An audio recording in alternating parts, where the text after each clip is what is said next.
자, 절점 해소법에 대해서 공부하도록 대비해서 막로 해소법에 대해서 해석하는 방법을 공부해 보도록 하겠습니다. 동일한 회로를 막로 해소법으로 해석할 수도 있고 마디 해소법으로 해석할 수도 있죠. 막로 해소법으로 할 때는 가상의 막로 전류를 가정을 합니다. 지금 여기서 그리진 않았지만요. 제가 지금 마우스로 돌리고 있는 방향을 통해서 I1이라는 가상 막로 전류가 흐른다고 생각을 하고요. 그 다음에 지금 마우스로 표시되는 부분을 통해 방향으로 해서 막로 전류 I2, 그 다음에 막로 전류 I3가 이렇게 각각 흐른다고 가정을 하고요. 그 다음에 이제 키리호프의 전압 법칙에 따라서 각 페루프를 통해서 전압 강화와 상승을 더한 값이 0이 된다는 걸 이용을 한 겁니다. 이것도 제대로 정의를 해서 푸는 방법이고요. 나중에 또 간편하게 막로 회로를 구수축하는 방법을 알려드리도록 하겠습니다. 지금 그래서 막로 전류와 달리 지금 페루프를 지금 마우스가 움직이는 페루프를 따라 가지고 전류의 전압과 상승과 강화를 한번 살펴보기로 하죠. 이쪽 따라서 지금 지날 때 10V가 상승을 합니다. 그래서 10V 플러스 오른쪽에 여기 이제 10이라고 쓴 걸 주의하세요. 그다음에 쭉 가면서 여기에 전압 강화가 I1, 여기는 페루프 I1과 막로 전류 I1이 일치하죠. 그래서 막로 전류 I1 곱하기 저항 1, 즉 I1 곱하기 1이 전압 강화가 되니까 마이너스 I1을 해줍니다. 이쪽으로 2항을 해서 I1 플러스 I1이 됐네요. 오른쪽으로. 그 다음에 쭉 가가지고 이쪽에 흐르는 이 오음에 흐르는 전압 강화가 어떻게 됩니까? 마찬가지로 막루 전류 I1은 이쪽으로 아래로 내려가는 방향이었죠. 그럼 I2는 어떻습니까? 이렇게 해서 위로 이 선의 저항에 대해서는 위로 올라가는 방향이죠. 그래서 I1 아래로 내려가는 방향 빼기 I2 곱하기 2 하면은 전압 강화가 나옵니다. 오른쪽으로 갔으니까 부호는 반대로 되고요. 그래서 2 곱하기 I1-I2가 되죠. 그 다음에 여기서의 전압 강화는 어떻게 됩니까? 마찬가지로 I1 빼기 실제로 여기 흐르는 전류를 계산하는 겁니다. 막루 전류 I1과 그 다음에 막루 전류 I3가 반대로 흐르겠으니까 I1에서 I3를 빼준 값이 실제로 여기 아래쪽으로 흐르는 전류가 되는 거죠. 그래서 I1 빼기 I3 곱하기 2가 이제 전압 강화가 되죠. 오른쪽으로 옮기니까 전압 상승이 돼서 이 I1-I3가 되는 겁니다. 자, 마찬가지로 두 번째 페루프에 대해서 이제 막로 방정식을 세울 수가 있죠. 그래서 여기 보시면은 일단 다 뭐 전원은 없대요. 전원은 없고요. 곧바로 이제 해석해서 볼까요? 어디 I2-I1이니까 여기가 되겠네요.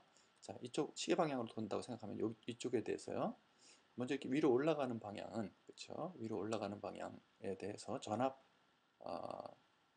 이렇게 흐르는 방향에 대해서 항상 전압 강화가 일어난다고 보면 되겠죠. 그래서 전압 흐르는 방향으로 잡으려면 I2 어떻습니까? 빼기 I1이 지금 시계 방향으로 잡고 있다면 I2 빼기 I1이 여기 위쪽으로 흐르는 전류가 되겠고요. 그거 곱하기 2가 되는 거죠. I2 빼기 I1 곱하기 2가 이게 전압이 변동이 일어나는 것이고요. 쭉 따라가서 오른쪽으로 갔을 때 이쪽은 어떻습니까? 이쪽에 시계 방향하고 아까 I2 막로의 시계 방향하고 일치하고 I2밖에 흐르지 않게 되지 않습니까? 그러니까 I2 곱하기 2 그렇죠? I2 곱하기 2가 되는 겁니다. 그리고 막로를 계속해서 이쪽으로 가게 되면은 이쪽에 실질적으로 흐르는 전류는 I1 빼기 I3가 됩니다. 이쪽에 막로 전류와 이쪽에 막로 전류를 차한 값이 뺀 값이 이쪽으로 흐르게 되는 거니까요. 오른쪽에서 왼쪽으로. 그래서 I2 빼기 I3 곱하기 1 I2 빼기 I3 곱하기 1 이렇게 되는 거죠. 자, 그래서 두 번째 페루프에 대한 막로 방정식을 구축할 수가 있고요. 세 번째도 마찬가지로 되는 것을 확인할 수가 있어요. 그렇게 해서 막로 방정식 여러분들 지금 시간을 가지고 한번 이 내용을 차근차근 여러분들이 혼자서 한번 유도를 해보시기 바랍니다. 이렇게 된 내용들을 정리하면은 아래와 같은 내용이 됩니다. 자, 그러면 이걸 갖다 이렇게 복잡하게 푸지 말고 간단하게 푸는 방법도 있지 않을까? 그렇죠? 간단한 방법이 정리가 됩니다. 여러분 PB 동영상을 멈추고 유도 과정을 여러분들이 혼자서 유도해 보시기 바랍니다. 자, 간편한 방식 설명해 드릴게요. 위에서 간편한 아래로 계산하지 않고 회로로부터 직접 얻는 것이 가능합니다. 그래서 회로로부터 직접 얻을 때는 왼쪽에는 각 막로의 방향에서 생성되는 전화번이 포함되어 있으면 그 전화번호 값을 적어 놓습니다. 여기는 막로 3개 중에서 하나밖에 10V가 없죠. 그래서 10V 적어놓고 나머지는 다 전원이 없습니다. 그리고 오른쪽에는 A 매트릭스, 즉 A 매트릭스 곱하기 I 매트릭스로 볼 수가 있죠. 전류 곱하기 그다음에 개수. 개수 값들은 어떻게 되냐? 각각의 막로에 대해서 대각 행렬에 들어가는 값들은 그 막로에 연결되어 있는 모든 임피던스의 합이라고 생각하시면 됩니다. 즉 I1에 대해서는 1, 2, 2가 다 연결되어 있죠. 그래서 3개 없었으니까 5.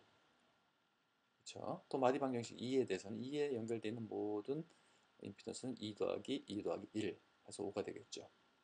세 번째는 1 더하기 1 더하기 2.